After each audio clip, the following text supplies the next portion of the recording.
오늘은 조선 초기의 한 특별한 왕자 이야기를 들려드리려고 합니다. 이름은 효령대군. 태종의 아들이자 세종대왕의 형이지만 역사책에서는 그리 많이 다뤄지지 않는 인물입니다. 하지만 그의 삶을 들여다보면 권력과 명예보다 더 소중한 것이 무엇인지를 보여주는 놀라운 이야기가 펼쳐집니다. 효령대군, 그는 1396년에 태어나 1486년에 세상을 떠났습니다. 무려 90세까지 살았죠. 지금도 90세면 장수지만 당시 평균 수명이 40대 중반이었던 시절에 90세라니 거의 2배를 산 셈입니다. 더 놀라운 건 그가 본 역사입니다. 할아버지 태조 이성계가 조선을 세운 지 5년째 되던 해에 태어나 9명의 왕을 거쳐 성종 때까지 살았으니까요. 자, 이제 그의 삶 속으로 들어가 볼까요? 효령대군은 1396년 1월 29일 한성부의 정왕군 사저에서 태어났습니다. 아버지는 훗날 태종이 되는 정왕군 이방원, 어머니는 원경왕후 민씨였습니다. 가계도를 보면 그는 차남이지만 실제로는 태어난 순서로 따지면 5째 아들이었습니다. 그 앞에 3형이 더 있었지만 모두 어려서 세상을 떠났거든요. 어머니 원경왕후는 이미 아들 셋을 잃은 아픔을 겪었습니다. 그래서 첫째 양녕대군은 친정인 민재의 집으로 보내고 셋째 충녕대군만 직접 키웠습니다. 그렇다면 효령대군은 어디서 자랐을까요? 효령대군을 낳은 지 열흘 만에 어머니가 병에 걸렸고 그래서 홍영리라는 집안으로 보내져 거기서 자랐습니다. 왕자로 자란 효령대군에 대해 아버지 태종은 이렇게 말했습니다. 내 말을 들으면 그저 빙긋이 웃기만 할 뿐이다. 나와 중궁은 효령이 항상 웃는 것만을 보았다. 온화한 성품의 소유자였던 것이죠. 하지만 바로 이 온화함이 훗날 그의 운명을 결정짓게 됩니다. 1418년 효령대군의 인생에서 가장 중요한 사건이 벌어집니다. 형 양녕대군이 세자 자리에서 폐위된 것입니다. 거의 14년 동안 세자로 있던 양녕대군이 여러 문제를 일으켰고 결국 태종은 그를 폐위시키기로 결심했습니다. 그렇다면 다음 세자는 누구일까요? 유교의 원칙대로라면 차남인 효령대군이 당연한 후계자였습니다. 하지만 태종은 효령대군이 아닌 셋째 충녕대군, 훗날의 세종대왕을 선택합니다. 왜였을까요? 태종은 이렇게 말했습니다. 효령대군은 자질이 미약하고 성질이 심히 곧아서 융통성이 없다. 충녕대군은 천성이 총명하고 민첩하며 학문을 좋아한다. 또한 지체를 알아서 큰 일에 헌의하는 것이 합당하다. 그리고 결정적인 한마디를 덧붙입니다. 술을 마시는 것은 비록 무익하나 중국 사신을 대하여 주인으로서 한 모금도 마실 수 없다면 어찌 손님을 즐겁게 할 수 있겠는가? 충녕은 비록 술을 잘 마시지 못하나 적당히 마시고 그친다. 그런데 효령대군은 한 모금도 마시지 못하니 이것도 또한 불가하다. 오늘날 우리가 보면 좀 황당해 보일 수도 있습니다. 고작 술을 못 마신다는 이유로 왕이 계승해서 제외되다니요. 하지만 당시 상황을 이해할 필요가 있습니다. 정근대 사회에서 술은 단순한 음료가 아니었습니다. 외교의 장이자 정치의 장이었죠. 명나라 사신을 접대하는 연회에서 술 한 잔 못 마시는 왕이라면 외교적으로 큰 문제가 될 수 있었습니다. 게다가 술을 전혀 못 마신다는 것은 체력이 약하다는 의미이기도 했습니다. 더 중요한 건 술 문제는 빙산의 일각이었다는 것입니다. 태종의 말을 자세히 보면 효령대군은 융통성이 없고 일머리가 부족하다는 평가를 받았습니다. 육조직 계제로 조정을 완전히 장악하고 외척을 제거하며 강력한 왕권을 구축했던 태종의 눈에 순하고 착하기만 한 효령대군은 적합한 후계자가 아니었던 것입니다. 그렇다면 효령대군은 어떻게 반응했을까요?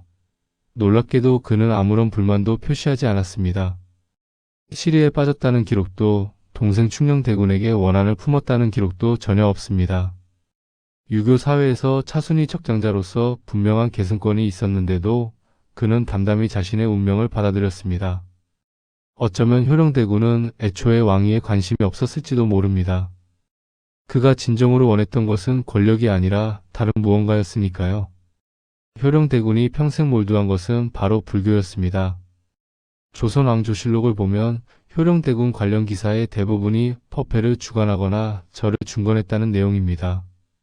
그리고 그때마다 유학자 신하들이 그를 비판했다는 기록이 뒤따릅니다. 조선은 숭유옥불의 나라였습니다. 불교를 억압하고 유교를 숭상하는 것이 국가의 기본 정책이었죠. 승려는 도성 출입도 금지되었고 양반들에게 천대받는 존재였습니다. 그런데 왕자가, 그것도 차순위 왕이 계승권자가 공공연히 불교에 심취해 있으니 신하들 입장에서는 큰 문제였던 것입니다. 야사에는 이런 이야기가 전해집니다. 효령대군은 번뇌를 씻기 위해 절에 들어가 북 가죽이 늘어지도록 북을 쳤다고 합니다. 여기서 효령대군 북 치듯 한다는 속담이 생겼다고 하죠. 한 가지 일에 완전히 몰두하는 모습을 표현하는 말입니다. 형 양녕대군은 이런 효령대군을 못마땅해 했습니다. 양녕대군은 자유분방한 성격의 소유자였는데 불교에 빠진 동생이 답답했던 모양입니다.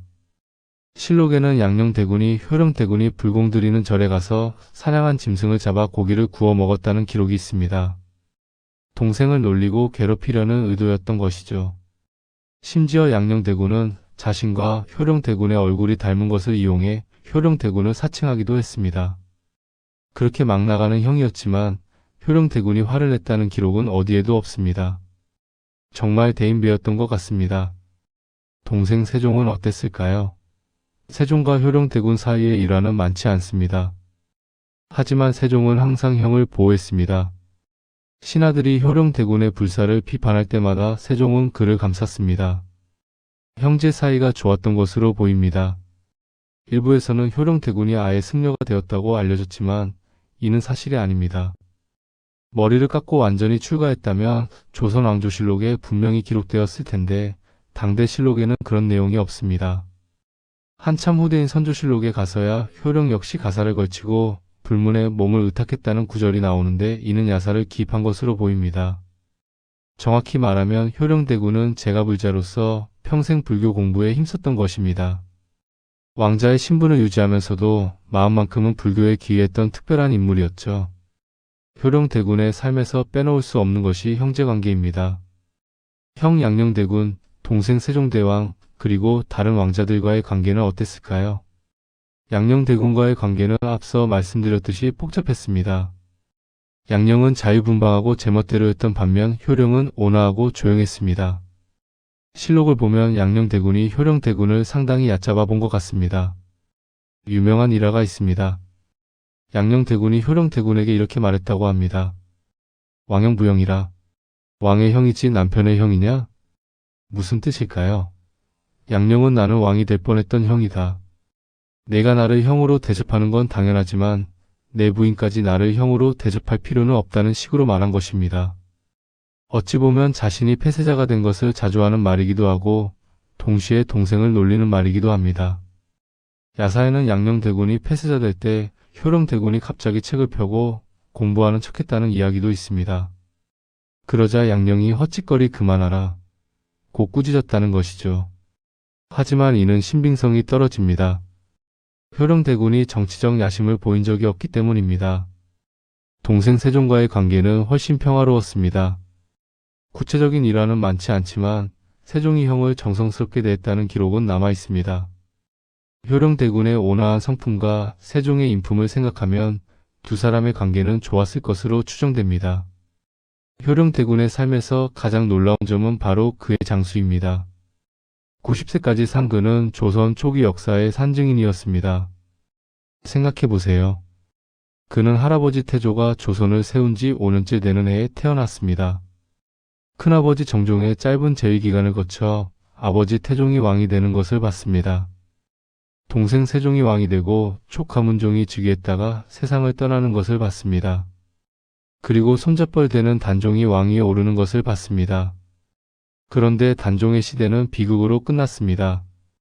1453년 개유정난이 일어났습니다. 둘째 조카 수양대군이 쿠데타를 일으켜 권력을 장악한 것입니다. 이미 57세가 된 효령대군은 이 정난을 어떻게 받아들였을까요? 실록을 보면 효령대군은 형 양녕대군과 함께 개유정난을 지지하는 듯한 모습을 보입니다. 하지만 양녕대군이 적극적으로 참여한 것과 달리 효령대군은 왕실의 어른으로서 적당한 정도로만 개입했습니다. 세조가 즉위한 뒤 형 양녕대군과 함께 단종에 대한 처벌을 주장했다는 기록이 있습니다. 이는 그 시대의 상황을 생각하면 이해할 수 있습니다. 사육신의 거사가 발각되었을 때 단종의 개입이 명백히 확인되었으니까요. 권력 다툼의 와중에서 왕실의 어른으로서 취할 수 있는 현실적인 선택이었을 것입니다. 흥미로운 일화가 있습니다. 세조는 생육신 중 한 명인 매월당 김시습의 설법을 듣고 싶어 했습니다. 하지만 김시습은 세조를 싫어해서 가려하지 않았습니다. 그때 효령대군이 김시습을 설득해 가게 했다는 이야기가 전해집니다. 세조의 측근에게도 반대파에게도 인망이 있었던 것이죠. 효령대군은 계속 살았습니다. 예종이 즉위하고 성종이 왕이 되고 연산군이 태어나는 것까지 봤습니다. 1년 10개월만 더 살았다면 중종의 탄생도 볼 수 있었을 것입니다. 성종은 종실의 가장 큰 어른인 효령대군을 극진히 모셨습니다. 매년 잔치를 베풀고 비단을 하사했습니다. 효령대군의 졸기를 보면 이런 장면이 나옵니다. 날 좋은 날에는 가족 연회를 열었다. 환갑이 넘은 아들들이 90살이 다 되어가는 아버지 앞에서 춤을 추었다. 60대 아들들이 90세 아버지 앞에서 춤을 춘다는 것 상상이 되시나요? 그야말로 장수의 극치입니다. 효령대군은 왜 그렇게 오래 살았을까요? 조선왕조실록에는 그가 병에 걸렸다는 기록도 있어서 특별히 건강했던 것 같지는 않습니다. 그럼에도 90세까지 산 비결은 무엇이었을까요? 첫째, 불교식 웰빙 생활이었을 것입니다. 술을 마시지 않고 절제된 생활을 했으니까요. 명상과 기도를 통해 마음의 평화를 유지했을 것입니다. 둘째, 정치적 스트레스가 없었습니다. 권력에 관심이 없었고 정쟁에 휘말리지도 않았습니다. 왕족으로서의 특권은 누리면서도 권력 다툼과는 거리를 둔 삶이었죠. 셋째, 좋은 형제관계와 가족관계였습니다. 동생 세종의 보호를 받았고 조카 세조와 성종도 그를 잘 모셨습니다. 안정된 환경에서 평화롭게 살 수 있었던 것입니다. 1486년 5월 11일 효령대군은 90세를 이기로 세상을 떠났습니다. 천수를 다한 것이죠. 그의 묘는 서울 서초구 방배동의 부인과 함께 예장되었습니다. 놀랍게도 서울 한복판, 그것도 강남에 묘소가 있는 것입니다. 지하철 2호선 방배역에서 5분 거리입니다. 조선왕조실록의 효령대군 졸기는 그리 긍정적이지 않습니다. 겉으로는 청렴한체하지만 탐욕스러워 거짓 문서를 만들어 남의 노비를 빼앗았다고 하고 사후에 아들들이 재산을 두고 다투었다고도 합니다. 또한 세조가 불교를 숭상한 것이 효령대군의 영향 때문이라고 비판합니다. 이는 유학자들의 관점입니다. 조선왕조실록을 쓴 사관들은 유학자였고 그들의 눈에 불교에 심취한 왕자는 곱게 보일 리 없었죠. 그래서 효령대군의 불교 활동은 항상 비판의 대상이 되었습니다. 하지만 오늘날 우리가 효령대군을 평가할 때는 다른 관점도 필요합니다. 그는 권력을 탐하지 않았습니다. 차순위 왕이 계승권자였지만 동생에게 기꺼이 자리를 양보했습니다. 형 양녕대군이 자신을 괴롭혀도 화를 내지 않았습니다. 정치적 야심이 없었기에 정쟁에 휘말리지 않았고 그래서 90세까지 평화롭게 살 수 있었습니다. 어쩌면 그는 왕이 되는 것보다 훨씬 더 가치 있는 삶을 살았는지도 모릅니다. 효령대군의 삶은 우리에게 무엇을 말해줄까요? 권력이 전부가 아니라는 것, 명예와 지위보다 중요한 게 있다는 것, 그리고 자신의 길을 묵묵히 걷는 것의 가치를 보여줍니다. 세종대왕은 한글을 창제하고 과학을 발전시킨 위대한 왕으로 역사에 남았습니다. 하지만 그의 형 효령대군도 자기만의 방식으로 의미 있는 삶을 살았습니다. 왕이 되지 않았지만 90년이라는 긴 세월 동안 평화롭게 자신이 원하는 대로 살았으니까요. 오늘날 우리 사회는 성공과 출세를 강조합니다. 남보다 높은 자리에 올라가야 한다고, 더 많은 것을 가져야 한다고 말합니다. 하지만 효령대군의 삶은 다른 길이 있음을 보여줍니다. 자신이 진정으로 원하는 것이 무엇인지 알고 그것을 위해 다른 것을 포기할 수 있는 용기. 권력과 명예에 연연하지 않고 자신의 신념을 지키는 것. 형제와 가족을 사랑하고 평화롭게 살아가는 것. 이것이 효령대군이 우리에게 남긴 메시지가 아닐까 합니다. 1396년에 태어나 1486년에 세상을 떠난 효령대군. 조선 왕실에서 가장 오래 산 인물이자 9명의 왕을 목격한 산증인. 술 한 잔 못 마셔서 왕이 되지 못했지만 어쩌면 그래서 더 행복했을지도 모를 한 왕자. 그의 초상화를 보면 부드러운 인품과 달리 제법 덩치가 있고 수염도 야성적입니다. 할아버지 이성계의 피를 물려받았기 때문이겠죠. 기록에 의하면 아버지 태종이 효령대군을 두고 자신의 외모와 닮았다고 말했다고 합니다. 양녕대군, 세종과도 닮았다고 전해지니 이 초상화를 통해 우리는 태종과 세종의 모습도 어느 정도 상상해 볼 수 있습니다.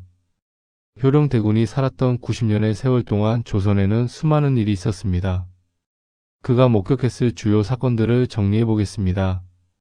1398년 3세에는 제1차 왕자의 난, 아버지 이방원이 정도전을 제거합니다. 1400년 5세에는 제2차 왕자의 난, 아버지가 형제들과 싸우고 태종으로 즉위합니다. 1418년 23세에는 형 양녕대군이 폐세자되고 동생 충녕대군이 세자가 되고 세종으로 즉위합니다. 1443년 48세에는 세종이 훈민정음을 창제합니다. 1450년 55세에는 세종이 승하하고 조카 문종이 즉위합니다. 1452년 57세에는 문종이 제위 2년 만에 승하하고 어린 단종이 즉위합니다. 1453년 58세에는 계유정난, 둘째 조카 수양대군이 권력을 장악합니다. 1455년 60세에는 단종이 폐위되고 세조가 즉위합니다. 1456년 61세에는 사육신 사건, 단종 복위운동이 발각됩니다. 1457년 62세에는 단종이 죽임을 당합니다. 1468년 73세에는 세조가 승하하고 예종이 즉위합니다. 1469년 74세에는 예종이 제위 1년 만에 승하하고 성종이 즉위합니다. 1476년 81세에는 연산군이 태어납니다. 이 모든 사건을 그는 두 눈으로 목격했습니다. 태조의 건국부터 성종대의 문화 발전까지 조선 초기의 모든 역사를 관통한 인물인 것입니다. 특히 계유정난과 단종의 비극은 그에게도 큰 사건이었을 것입니다. 58세의 나이에 손잡고 되는 어린 왕이 조카에게 권력을 빼앗기는 것을 지켜봐야 했으니까요. 왕실의 어른으로서 그는 어떤 심정이었을까요? 기록에는 그가 세조를 지지했다고 나오지만 그의 내면이 어떠했는지는 알 수 없습니다. 효령대군의 삶을 이해하려면 당시 조선 사회의 종교적 상황을 알아야 합니다. 고려는 불교 국가였습니다. 왕실이 불교를 후원했고 승려들이 정치에도 참여했습니다. 하지만 조선은 달랐습니다. 유교를 국교로 삼고 불교를 억압하는 숭유옥불 정책을 펼쳤습니다. 태조 이성계는 무학대사와 친했고 불교에 우호적이었습니다. 하지만 태조 이후의 왕들은 불교와 거리를 두었습니다. 불교를 완전히 버리지는 않았지만 어디까지나 죽은 가족을 추도하는 정도였습니다.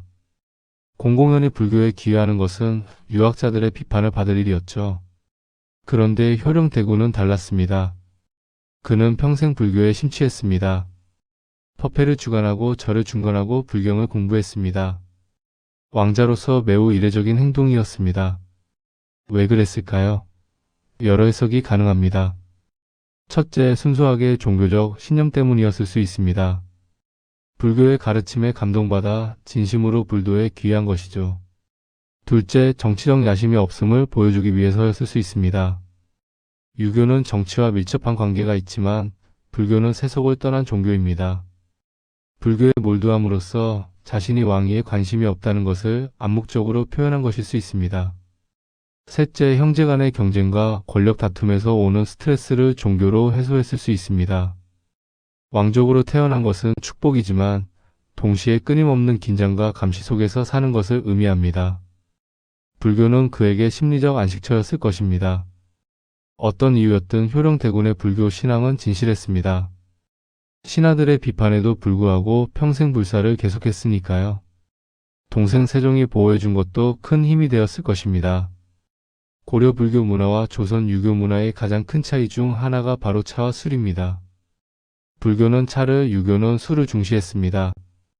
효령대군이 술을 전혀 못 마셨다는 것도 어쩌면 그가 이미 젊었을 때부터 불교적 생활 방식을 따랐기 때문일 수 있습니다. 1486년 5월 11일 효령대군은 90세를 이기로 세상을 떠났습니다. 조선왕조실록의 졸기는 이렇게 기록합니다. 효령대군이 조라였다. 나이 90세였다. 날 좋은 날에는 가족들을 모아 연회를 열고 환갑이 넘은 아들들이 춤을 추어 즐겼다. 대군은 평생 불교를 숭상하여 절을 중건하고 법회를 열었다. 성종은 3일간 정사를 보지 않고 애도했습니다. 종실의 큰 어른이 세상을 떠난 것이니 왕실의 상례로 치른 것입니다. 효령대군이 죽고 나서 11년 뒤인 1497년 연산군이 즉위합니다. 그리고 조선은 점점 혼란기로 접어듭니다. 어쩌면 효령대군은 조선이 가장 평화롭고 안정적이었던 시기에 살다 간 행운아였는지도 모릅니다. 그의 후손들은 크게 번성했습니다. 50만 명의 효령대군파 후손들이 오늘날 전국에 살고 있습니다. 왕이 되지 못한 왕자의 후손이 왕의 후손보다 더 많다는 것, 이것이야말로 역사의 아이러니가 아닐까요? 효령대군 그는 역사의 주인공은 아니었습니다. 왕이 되지도 못했고 큰 업적을 남기지도 못했습니다. 하지만 그는 자기 방식대로 의미 있는 삶을 살았습니다. 왕이 되지 못해서 불행했을까요? 아마도 아니었을 것입니다. 그는 90년이라는 긴 세월 동안 자신이 원하는 방식으로 살았습니다. 불교를 공부하고 가족과 시간을 보내고 평화롭게 살다 갔습니다. 오늘날 우리 사회는 성공을 강조합니다. 높은 자리, 많은 돈, 유명세. 하지만 그것이 정말 행복을 보장할까요? 효령대군의 삶은 다른 답을 제시합니다. 진정한 성공은 남들이 정한 기준이 아니라 자신이 원하는 삶을 사는 것입니다. 권력과 명예보다 평화와 행복이 더 중요할 수 있습니다. 짧고 화려한 삶보다 길고 평온한 삶이 더 가치 있을 수 있습니다. 효령대군은 90년을 살면서 많은 것을 보았습니다. 권력을 위해 형제가 싸우는 것도 봤고 왕이 되었다가 비참하게 죽는 것도 봤습니다. 그리고 그는 자신의 선택이 옳았다는 것을 확인했을 것입니다. 600년 전 조선의 왕자가 오늘날 우리에게 던지는 메시지. 그것은 바로 이것입니다. 자신의 길을 가라. 남들의 기준이 아니라 자신의 행복을 추구하라. 권력보다 평화를, 명예보다 사랑을, 성공보다 의미를 선택하라. 효령대군, 술 한 잔 못 마셔서 왕이 되지 못한 남자. 하지만 90년을 평화롭게 살다간 어쩌면 진정한 승리자였던 그 왕자의 이야기를 마칩니다. 감사합니다.